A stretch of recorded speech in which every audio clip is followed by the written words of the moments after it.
दोस्तों आज आप सभी को इंडिया फायर की न्यूज़ की तरफ से ईद मुबारक। आज हम हैं दिल्ली के इंडियन इस्लामिक कल्चरल सेंटर में, जहां पर मुस्लिम समुदाय के द्वारा एक ईद मिलन समारोह के आयोजित किया गया, जो कि ऑर्गेनाइज किया गया है भारतीय जमीयतुल अलविया हिंद के द्वारा, जहां पर मुस्लिम कम्युनिटी जो कि अलवी बिरादरी ने एक ऑर्गेनाइज किया है, जहां पर हिंदू मुस्लिम सबको इन्वाइट किया गया और एक डिप्टी सीएम मनीष सिसोदिया को भी बुलाया गया। वो यहाँ पर आए, उन्होंने जनता को संबोधित किया। कुछ देर के लिए हमने उनसे बात करने की कोशिश भी की, लेकिन टाइम की कमी होने के कारण वो हमसे बात नहीं कर पाए 2 मिनट के लिए भी। लेकिन उन्होंने यहाँ पर जनता को संबोधित किया, क्योंकि यहाँ पर आज का मेन मुद्दा है एजुकेशन। मुस्लिम कम्युनिटी में एजुकेशन का लेकर बहुत अभाव है, बच्चे पढ़ते नहीं हैं, कहीं ऊंची एक जो मुकाम होता है उसे हासिल करने में कहीं ना कहीं उन्हें रिसोर्सेज या गरीबी, पैसा या एक पढ़ाई की कमी महसूस होती है। उसी के चलते यहाँ पर एक मुस्लिम कम्युनिटी ने बहुत ही अच्छा समारोह यहाँ पर रखा, जहाँ पर सभी बिरादरी के लोग इकट्ठा हुए और शिक्षा को लेकर एक बहुत ही अच्छी तरीके से यहाँ पर सबने अपने अपने एक्सपीरियंस शेयर किए। एक लड़का जो मुस्लिम कम्युनिटी में IAS अभी सिलेक्ट हुआ है, उसने भी यहाँ पर आया और अपना एक्सपीरियंस शेयर किया। साथ ही एक इनकम टैक्स के कमिश्नर भी आए, उन्होंने भी अपना शेयर किया और बताया कि किस तरीके से मुस्लिम कम्युनिटी के बच्चे अपने आप को आगे बढ़ा सकते हैं, किस तरीके से वो मुश्किलों का सामना कर सकते हैं, उन बच्चों को उनके माँ बाप का किस तरीके से सपोर्ट होना चाहिए और सबको उनका कैसे सपोर्ट करना चाहिए। अगर कोई बच्चा किसी रिसोर्स की वजह से या पैसे की वजह से पढ़ नहीं पा रहा है तो उसकी हम कैसे सहायता कर सकते हैं।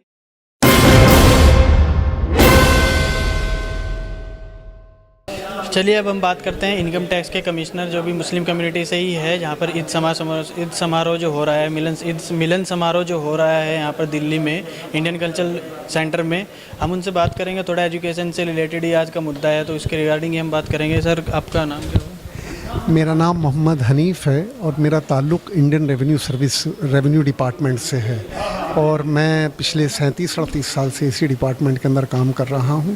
और मेरी हॉबी और मेरा शौक़ और मेरा पैशन जो है वो सिर्फ काउंसलिंग, बच्चों की गाइडेंस और कोचिंग देना, उनको राह रास्त दिखाना, ताकि वो समाज के अंदर और ज़िंदगी के अंदर वो कामयाबी को छू सकें। तो जो जैसे आपने बात करी कि गाइडेंस का आपका काम है, तो सबसे ज़्यादा गाइडेंस आई थिंक मुझे मुस्लिम कम्युनिटी क्यों है आज, क्योंकि इसी कम्युनिटी एक ऐसी कम्युनिटी है जिसके अंदर बहुत ही अनपढ़ माँ बाप कह लो, कम पढ़े लिखे कह लो, या बच्चे भी बड़े कम पढ़े लिखे होते हैं, जिसी के कारण कि बच्चे ज़्यादा ऊंचे लेवल पे नहीं जा पाते। तो इसमें आप क्या कहेंगे, इसमें किसकी कमी है? माँ बाप की, या उनका बैकग्राउंड अच्छा नहीं है, उनके पास रिसोर्सेज नहीं है? क्या ऐसी कमी है कि जिसकी वजह से आज पीछे हैं? बुनियादी चीज़ है educational institutions. Unfortunately, we don't have good quality educational institutions, due to which our children are forced to go to substandard schools. And moreover, the role of the teachers is very important. Unfortunately, teachers are not performing to the mark. They have been not doing their duty, the way they are supposed to do it. तो उसमें माँ बाप की भी कोताही है, schools की भी कोताही है, असातिज़ा की भी कोताही है, जिसकी वजह से हमारे बच्चे मार खा रहे हैं। मेरा मानना ये है कि बच्चों के अंदर सलाहियतें बहुत हैं, लेकिन उन सलाहियतों को निखारने में कहीं ना कहीं हम फेल हो रहे हैं। और जिन बच्चों की हम सलाहियतें निखार पा रहे हैं, आप यकीन कीजिए ऐसे ऐसे बच्चे हमारी कम्युनिटी के अंदर हैं जो सिर्फ हिंदुस्तान में नहीं पूरी दुनिया के अंदर अपना नामो निशान नाम जो है रोशन कर रहे हैं।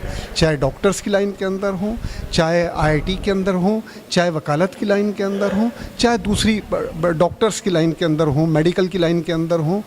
मेरे मोहतरम बुज़ुर्गों और दोस्तों, सबसे ज़्यादा इम्पॉर्टेंट चीज़ है तालीम।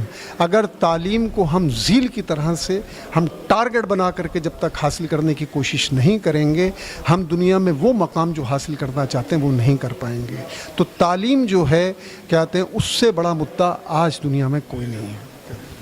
तो जैसे आज ये समारोह हुआ है, इसका मेन मुद्दा ही एजुकेशन है कि आज ये समारोह हुआ है कि ताकि बच्चों को पढ़ा सके, मुस्लिम कम्युनिटी के बच्चे आगे बढ़ सके। इस रिलेटेड आप बच्चों को ऐसी क्या गाइडेंस देना चाहेंगे, या माँ बाप को कहना चाहेंगे कि भाई अब देर आए दुरुस्त आए, वो वाली बात है। अब तक जो पीछे थे उन्हें आगे लाने की कोशिश की जा रही है, लेकिन अब क्या कमी नहीं होनी चाहिए? नहीं, आसिफ साहब आपने बिल्कुल ठीक कहा। सबसे ज़्यादा अहम चीज़ है कि फोकस के अंदर बच्चे तालीम के ऊपर जुड़ जाएं, और जो हमारे बच्चे वक्त बर्बाद करने में लगे हुए हैं उनको वक्त की अहमियत के बारे में बताया जाए कि वक्त से ज़्यादा इम्पॉर्टेंट चीज़ कोई नहीं होती। अगर आज वक्त निकल जाएगा तो कल पछताने का भी मौका नहीं मिलेगा हमको। आज हमारे पास मौका है, अल्लाह ने सेहत दी है, आज हमारे पास ज़राए दिए हैं, हमारे पास, हम दिल्ली शहर में रहते हैं, अगर दिल्ली शहर में रह कर के हमारे बच्चे पढ़ाई के अंदर आला मकाम हासिल ना कर सकें तो सिवाय हमारी बदकिस्मती के और मैं कुछ नहीं कह सकता। आज हम दिल्ली शहर के अंदर हैं, बहुत अच्छे अच्छे स्कूल हैं दिल्ली के अंदर। माँ बाप कोशिश करें कि अच्छे से अच्छे स्कूलों के अंदर दाखिल किया जाए, और मेहनत तो बच्चे को ही करनी है, वक्त बर्बाद करने की ज़रूरत नहीं। हमारे बच्चे गली कूचों में खेलते हैं, हमें खेल कूद का भी फ़ायदा नहीं हो रहा। अगर हमारे बच्चे कोशिश करें कि गली कूचों की बजाय ऑर्गेनाइज्ड स्पोर्ट्स के अंदर पार्टिसिपेट करें, यमुना स्पोर्ट्स कॉम्प्लेक्स है, यहाँ डीडीए के अलग सेंटर्स बने हुए हैं, इसके अलावा स्पोर्टिंग एरिनाज हैं, वहाँ जाकर कोचेस के अंडर में जाकर के खेलेंगे तो खेल भी एक बहुत बड़ी इंडस्ट्री है। आज फुटबॉल के प्लेयर्स, क्रिकेट के प्लेयर्स, टेनिस के प्लेयर्स, सानिया मिर्ज़ा हैं, फिर इसके अलावा और जो मुस्लिम और दूसरे बच्चे हमारे क्रिकेट फुटबॉल के अंदर हैं, करोड़ों रुपया सालाना कमा रहे हैं। और ये बहुत आसान है, प्रोवाइडेड कि हम गली कूचे की खेल कूद को छोड़ करके ऑर्गेनाइज्ड स्पोर्ट्स के अंदर जाएं। आज एक मुस्लिम कम्युनिटी एक पूरे समाज में सबसे कि बोले जाए तो उस पर अत्याचार एक हो रहा है। जैसे बताया जा रहा है कि जंतर मंतर पे भी धरना दिया गया, कल भी, आज भी धरना हुआ इसी के रिगार्डिंग कि मुस्लिमों पर जुल्म किया जा रहा है, उन्हें मारा जा रहा है गौ हत्या का नाम लेकर या अदर कोई भी रीज़न लेकर ज़बरदस्ती।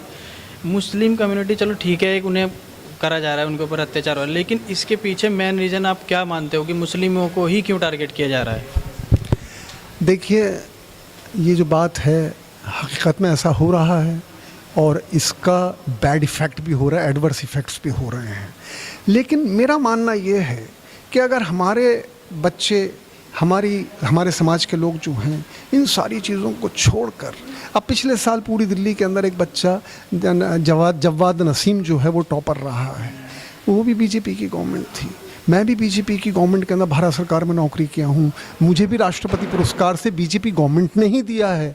तो ऐसा नहीं है कि अगर हमारी सलाहियतों को कोई नकार नहीं सकता, लेकिन हमको साबित करना पड़ेगा कि हम आउटस्टैंडिंग हैं, हम यूनिक हैं, और हम outstanding among the outstanding officers हैं। तो वो जब तक सलाहियत हमारे अंदर नहीं आएगी और हम उसका इजहार नहीं करेंगे, एक सलाहियत का होना एक अलग चीज़ है और उसका इजहार करना वो एक अलग चीज़ है। इजहार करने के मौके मिलते हैं, प्लेटफॉर्म मिलते हैं, उस पर आपको एक्सेल करके दिखाना पड़ेगा। तो कोई वक्त की गवर्नमेंट जो है वो आपके साथ ज़्यादती नहीं कर सकती, वो मजबूर होगी आपको रिकॉग्निशन देने के लिए। बात बिल्कुल ठीक है, ये एक पहलू है जो आपने जैसा किया, और ये ऐसा हो रहा है हमारी समाज के अंदर। लेकिन इसी के साथ साथ इतनी बड़ी तादाद के अंदर इस साल सिविल सर्विसेज के अंदर हमारे समाज के लोग जो हैं आए हैं, तो उसके अंदर कहीं ना कहीं हमारी कमी जो है उसकी तलाफ़ी की है। और हमें फ़ारूकी साहब जैसे लोग जो जामिया के अंदर डायरेक्टर कोचिंग सेंटर हैं, वो ख़ुद चूँकि IAS ऑफिसर रहे हैं, ख़ुद वो बड़ी बड़ी पोजीशंस के अंदर काम किया है, मैं उनको पर्सनली जानता हूँ। He was economic affairs ministry के सेक्रेटरी भी रहे हैं, वो तमिलनाडु गवर्नमेंट के चीफ सेक्रेटरी भी रहे हैं। तो उसकी वजह से ऐसे बासलाहियत लोग हमारे पास जब हैं, तो उनका सहारा लेकर, उनकी गाइडेंस लेकर हम अपने बच्चों को आसमान पर ले जा सकते हैं। चलते चलते पे एक लास्ट सवाल आपसे पूछना चाहूँगा, इन सब दंगों से, इन सब जो बदनामी हो रही है, मुसलमान हर जगह बदनाम हो रहा है, इस पर अत्याचार हो रहे हैं, इनसे दूर रहने के लिए सिर्फ मैं आपसे 2 मिनट लेना चाहूँगा कि आप ऐसा क्या कहना चाहोगे अपने मुस्लिम कम्युनिटी से कि इनसे दूर होकर हम कैसे इनसे बच सकते हैं? मतलब सब कुरान शरीफ में अल्लाह पाक ने साफ साफ फरमाया है कि इज़्ज़त भी वही देते हैं और ज़िल्लत भी वही देते हैं। अगर हम इन सारी चीज़ों को छोड़कर अल्लाह की रस्सी को मजबूती के साथ पकड़ लें, अगर हम अल्लाह से अपना कनेक्शन पैदा कर लें, तो मुझे नहीं लगता कि ये सारी चीज़ें, चलनी तो अल्लाह पाक की है। गवर्नमेंट्स आएंगी, चली जाएंगी, गवर्नमेंट पहले भी यहाँ रही आई हैं और चली गई हैं, लेकिन उसके साथ साथ सबसे ज़्यादा इम्पॉर्टेंट जो चीज़ है वो ये है कि हमें अपने अंदर सुधार लाना पड़ेगा, और उस सुधार के अंदर तो उसका दूसरा पहलू ये है कि अल्लाह के साथ हमारा ताल्लुक़ पैदा हो जाए, ताकि हम सुरखरुई के साथ इस दुनिया के अंदर ज़िंदगी गुजार सकें। जी शुक्रिया। मैं चाहूँगा कि आपका ये मैसेज सभी मुस्लिम कम्युनिटी वाले समझे, सुने और उस पर अमल भी करें।